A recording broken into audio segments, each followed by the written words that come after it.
Salam alaikum khawti, j'espère qu'on est prêt Inch'Allah. Alors, Inch'Allah, on va continuer Inch'Allah la série avec des exercices, des problèmes de vérification. Alors, on a l'exercice 6. Alors, j'ai écrit les lancers. Alors, je m'excuse à l'khat des fois il est صغير شوية parce qu'on a l'habitude de نكتب شوية صغير. Bon, je vais essayer d'écrire un peu grand, mais cette fois-ci, on va l'écrire avec une seule méthode, avec la méthode du flag. D'accord? Mais quand même, je vais donner une indication de la méthode du compteur. Alors, l'énoncé de l'exercice 6 où il vérifie si une chaîne de caractères CH1 et le miroir. Qui le miroir, c'est-à-dire le mirat. Lorsque vous voyez sur le miroir, vous allez voir l'inverse de l'image. Alors, et le miroir d'une autre chaîne de caractère bien sûr qui s'appelle CH2. Maintenant un exemple. Voici les deux chaînes Hadouma. Alors je peux dire que Algo c'est le miroir de la chaîne Ogla. Donc c'est l'inverse. Et ça veut dire aussi que les caractères des deux chaînes sont symétriques. D'accord? Alors cette fois-ci on va sous forme d'une fonction qui m'a dit tout problème de vérification possède comme résultat un booléen et pour cette raison on peut l'écrire sous forme d'une fonction. Mais n'oubliez pas que n'importe quelle fonction, on peut l'écrire sous forme de procédure. Alors, comme d'habitude, je laisse les paramètres à la fin, même les variables locales, et je préfère commencer par le corps de la fonction. Alors, remarquez bien sûr, il faut bien comprendre la question. Et la meilleure façon de comprendre la question, c'est de prendre un exemple. Alors, remarquez, j'ai pris le premier exemple. CH1 Algo, CH2 Ogla. Je peux dire que CH1 c'est le miroir de CH2. Et j'ai pris un deuxième exemple où CH1 n'est pas le miroir de CH2 à cause du caractère M. À cause du caractère M. Normalement, je dois avoir un G. D'accord? Alors, comment je vais faire? Il faut lire l'énoncé du problème, il faut comprendre le problème. D'après mes exemples, que la chaîne CH1, dans le premier exemple, elle est le miroir de CH2. Parce que vous voyez que le premier caractère, le premier caractère de la chaîne CH1, c'est exactement le dernier caractère de CH2. Il faut que le premier caractère soit dans CH1 soit exactement comme le dernier caractère de CH2. Il faut que le deuxième soit exactement avec l'avant-dernier. Donc c'est pour ça que vous avez une symétrie par rapport au centre. Alors, vous allez avoir le même caractère. Donc le troisième caractère de CH1, ça correspond au troisième caractère si je commence à partir de la droite dans CH2. Vous avez ça. Et à la fin, le premier caractère de CH1, ça doit correspondre au premier caractère de CH2. Comment ça. Alors, pourquoi le deuxième exemple, je ne peux pas dire que CH1 est le miroir de CH2, parce que si vous allez comparer le premier caractère avec le dernier caractère, c'est le même, mais si vous allez comparer le deuxième avec l'avant-dernier, c'est le même. Ensuite, si vous allez comparer le troisième avec le deuxième caractère, vous allez trouver deux caractères différents, donc on ne peut pas dire que CH1 est le miroir de CH2. D'accord? Alors, je vais vous donner un autre exemple. Supposons que vous avez ça. Vous avez Algo, CH1. Donc ça c'est CH1. Et vous avez cette chaîne. Oglan. D'accord? Ça. D'après vous, est-ce que ça c'est le miroir de ça? Impossible, bien sûr. Parce que tout simplement, cette chaîne, elle possède 4 caractères et cette chaîne possède 5 caractères. Donc, on a une condition nécessaire. Si vous avez la taille des deux chaînes différentes, alors automatiquement, impossible d'avoir CH1 là, le miroir de CH2. Ça. D'où vient la première condition? Alors, pour que CH1 soit miroir de CH2, dans la première condition, il faut que N1 égale N2. Sachant que N1 c'est la taille de CH1 et N2 c'est la taille de CH2. D'accord? Et la deuxième condition, donc cette condition seule ne suffit pas. La deuxième condition, il faut que le premier caractère de CH1, le même avec le dernier caractère de CH2. Le deuxième avec l'avant-dernier, ainsi de suite, jusqu'à le dernier avec le premier, ils doivent être toujours les mêmes. C'est-à-dire, je vais vous montrer comment je vais l'écrire.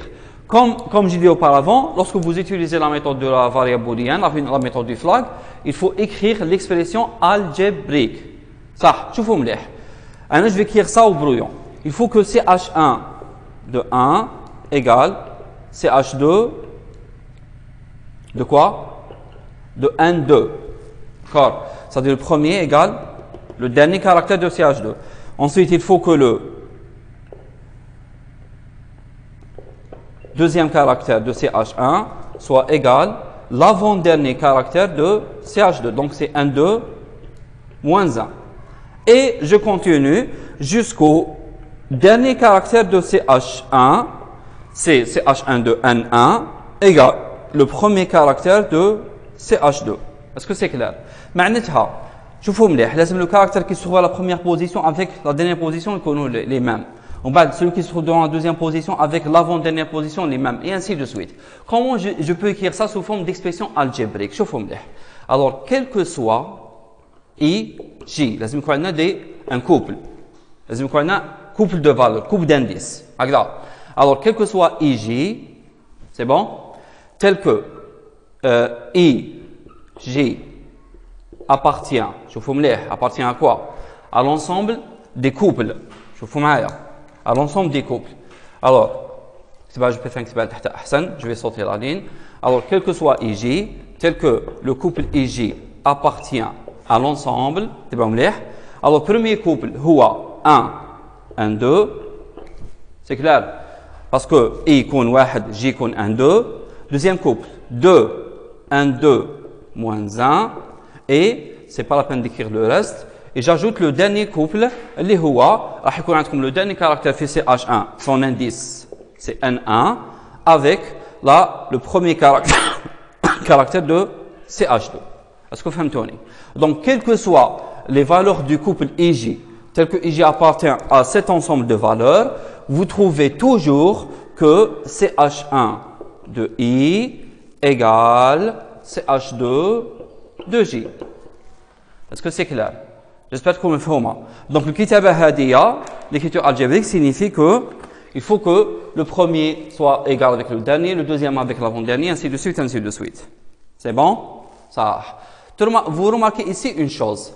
Remarquez que je compare le premier avec le dernier, le deuxième avec l'avant-dernier. Alors, j'ai remarqué que je compare un caractère de CH1 avec un autre caractère qui se trouve dans une autre position différente dans la chaîne CH2. Alors, c'est pour cette raison que j'ai utilisé deux indices différents. Donc, pour moi, alors je travaille dans la chaîne CH1 avec l'indice I et dans la chaîne CH2 avec l'indice J. Tel que le Itacom commence de 1 jusqu'à N1, par contre, J commence de N2 jusqu'à, il va descendre jusqu'à 1. D'accord? Ça. Maintenant, on va commencer par la solution. Alors, avant de commencer par la solution, je préfère c'est-à-dire le déroulement avant de décrire la solution.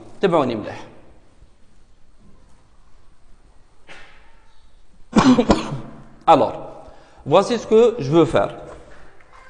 Ce que je veux faire, c'est facile. Alors, au départ, je vais mettre I à la première position et J sur la dernière position. Et je vais comparer ce caractère avec ce caractère. S'ils sont identiques, bien sûr, je vais dire que je vais passer au prochain caractère parce que les choses pour l'instant sont bonnes. D'accord? Alors, j'incrémente le I, c'est-à-dire je fais I plus 1 et je fais J moins 1. Remarquez que je passe au prochain caractère de chaque chaîne.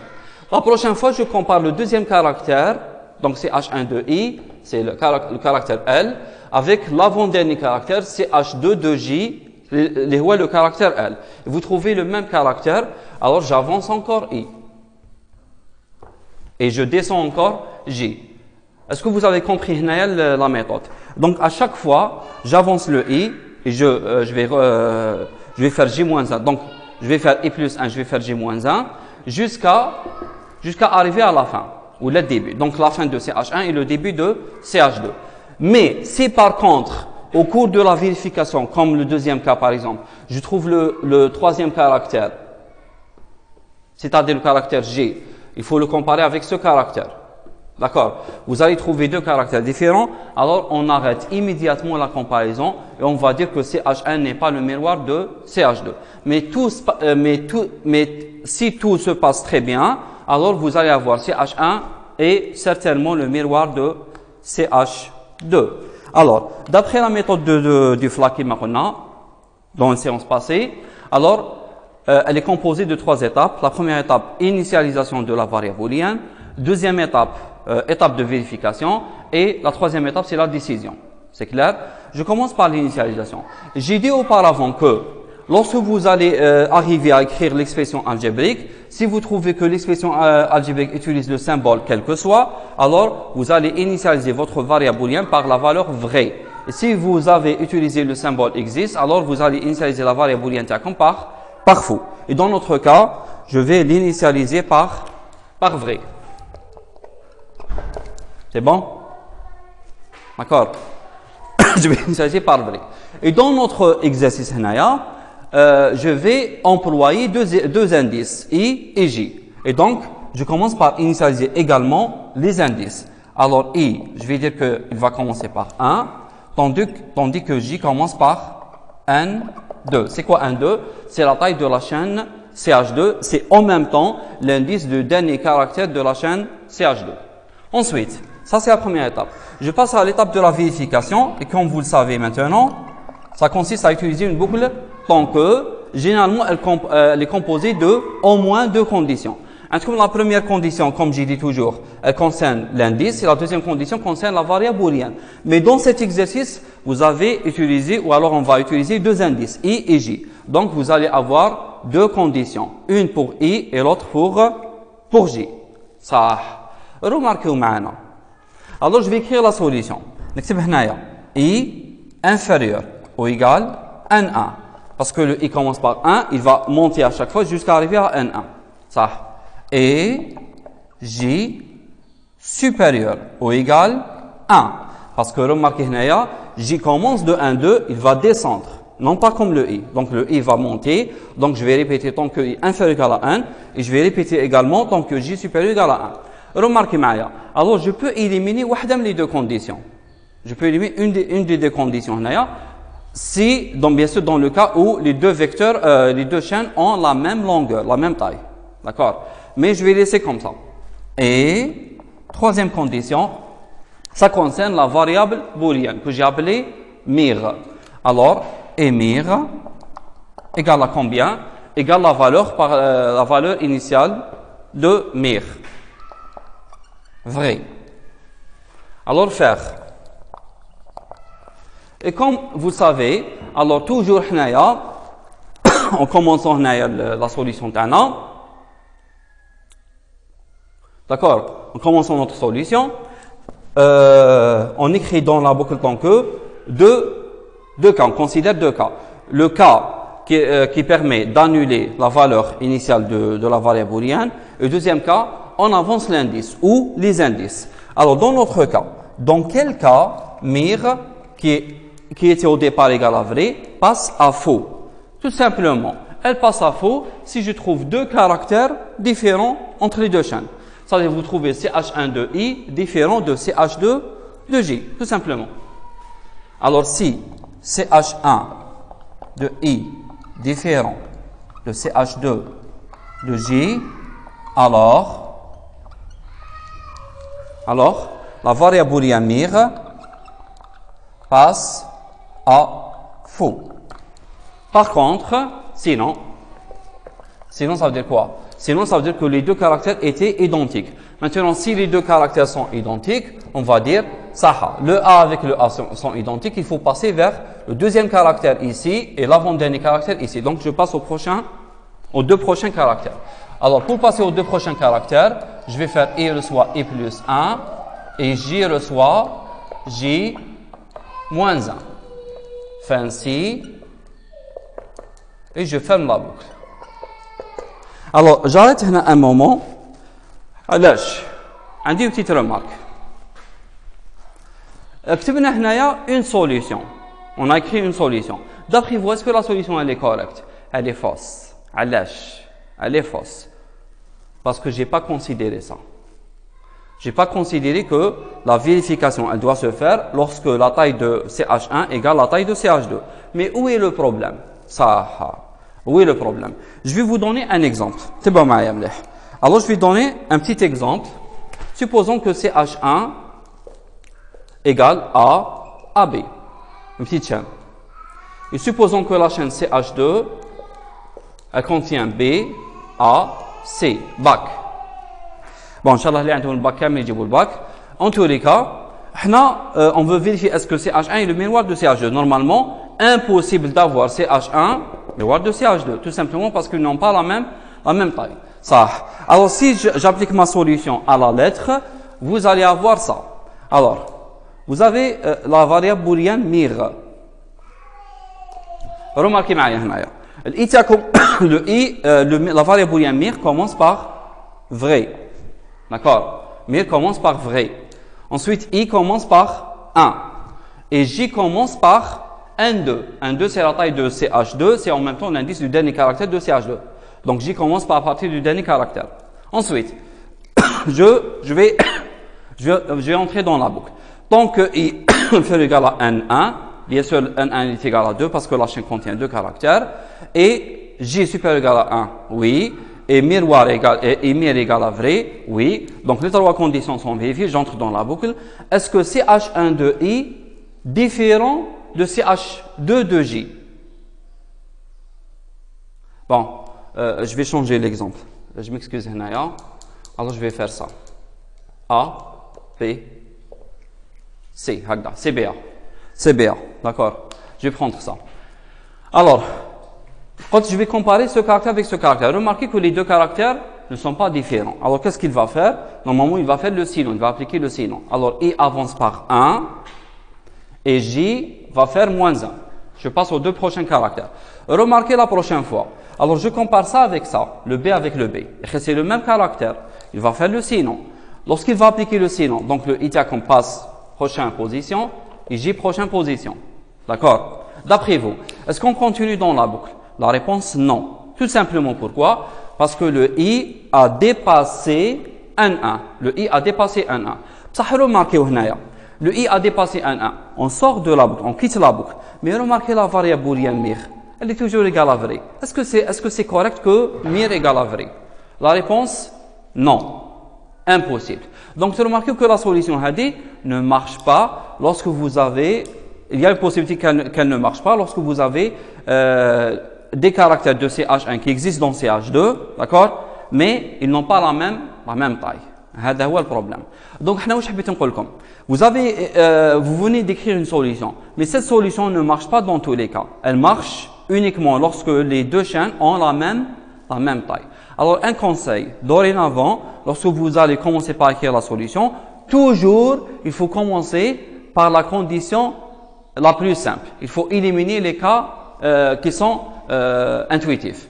Alors, au départ, je vais dire que cette comparaison, je vais la faire seulement si les deux chaînes, ils ont la même taille. Autrement dit, si les deux chaînes n'ont pas la même taille, directement, je vais déduire que CH1 n'est pas le miroir de CH2.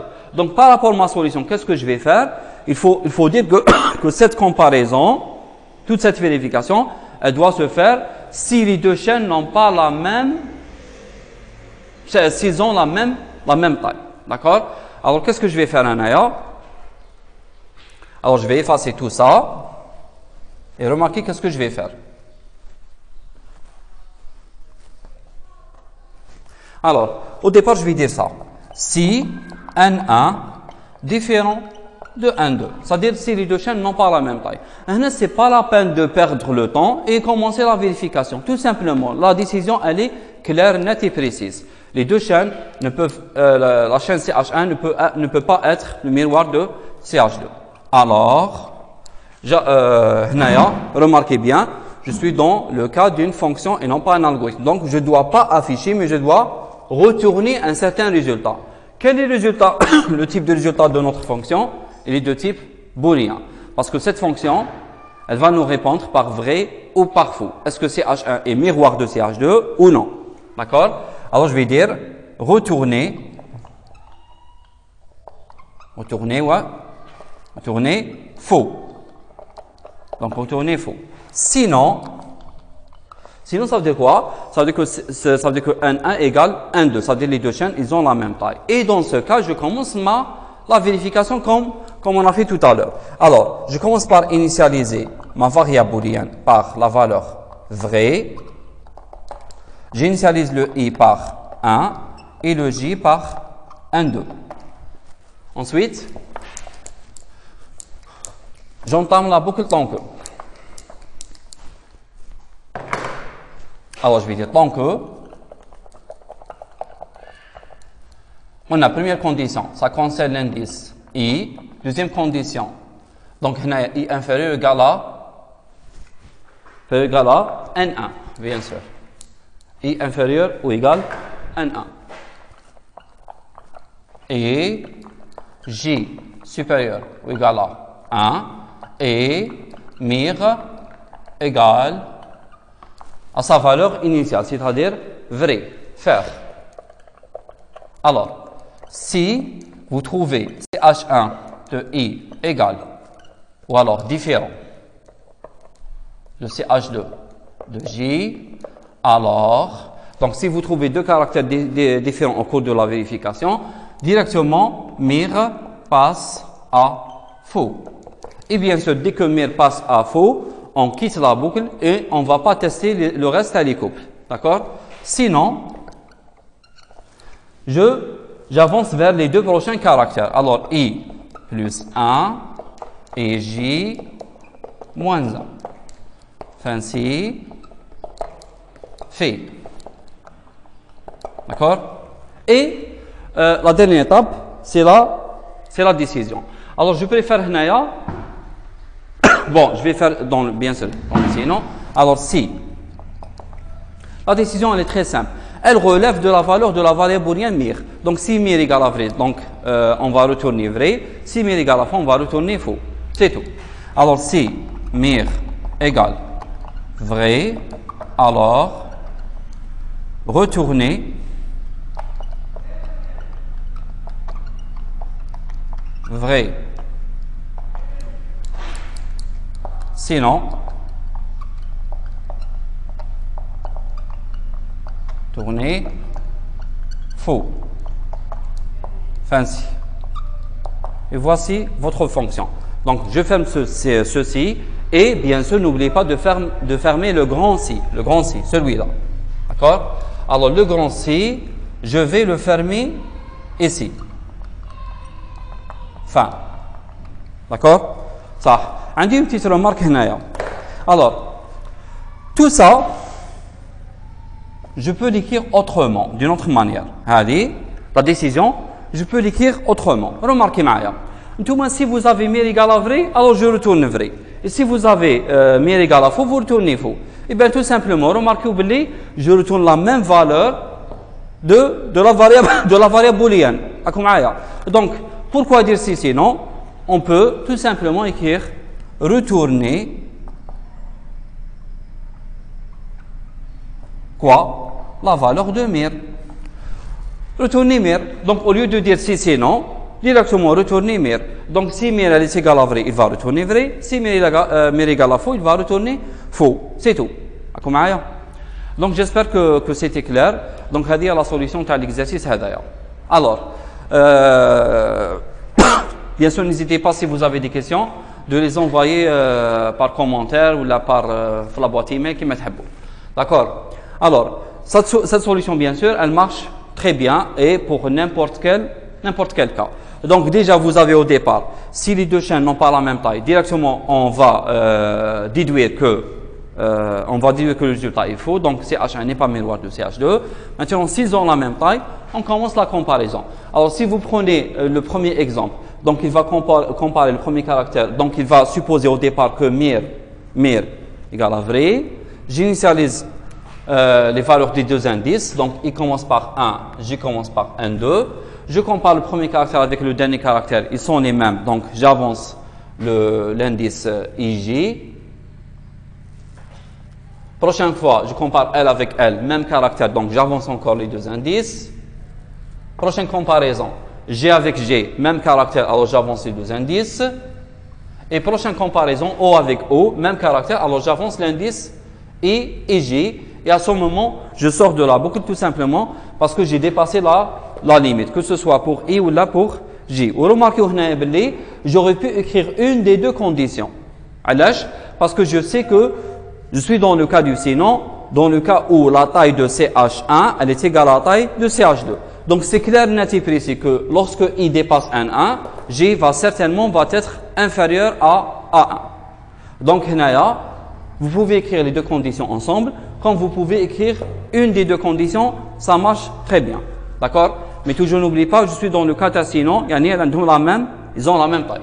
Ça. Alors, tu remarques avec mon premier exemple, la variable booléenne commence par vrai et reste à vrai, parce qu'il n'y a pas deux caractères différents. Par contre, si vous prenez le deuxième exemple, alors vous allez comparer le premier caractère A avec A, même caractère. Vous passez au prochain caractère, L avec L, même caractère. Troisième caractère, G avec M. Ils sont différents. Alors remarquez, dès que je trouve deux caractères différents, mir passe à faux. Et dans ce cas, je quitte immédiatement la boucle. La boucle parce que mir égale faux. Et la décision vous allez retourner la valeur faux. Est-ce que c'est clair? Et tu remarques, dès qu'il trouve deux caractères différents, il ne va pas continuer à comparer le reste des caractères. Donc il va s'arrêter sur le premier couple différent. Premier couple de caractères différents. C'est bon? Ça. Alors, je passe à prochain exercice. Alors, exercice 7. Toujours dans le cas de la vérification.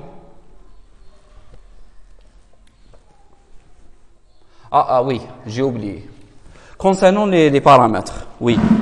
Concernant les paramètres, tout simplement, j'ai dit que dans le cas d'une fonction, les paramètres de la fonction, ceux qui se trouvent entre parenthèses, ce sont que des données. Et les données, c'est n'importe quelle variable qui ne change pas de valeur. Alors, dans notre solution, vous avez, voici les variables qui ne changent pas de valeur. Vous avez déjà N1 et N2. C'est la taille des deux chaînes. Ils ne changent pas, bien sûr. Vous avez également, alors si vous prenez mir, bien sûr, il peut passer à faux. Donc, il peut changer.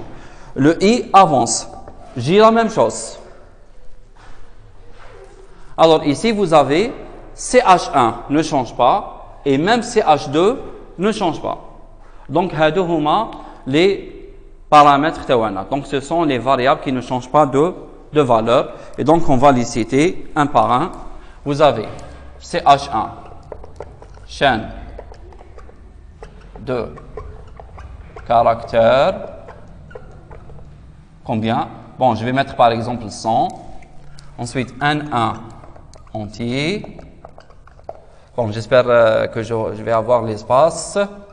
CH2, chaîne de caractères, 100. Et N2 entier.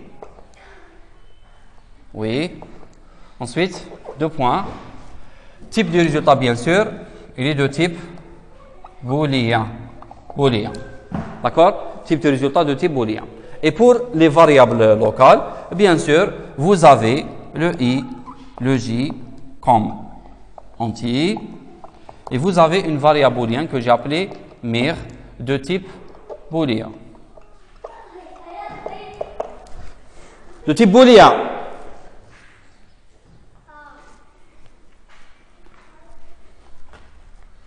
Bon, je pense à dire la solution à l'exercice.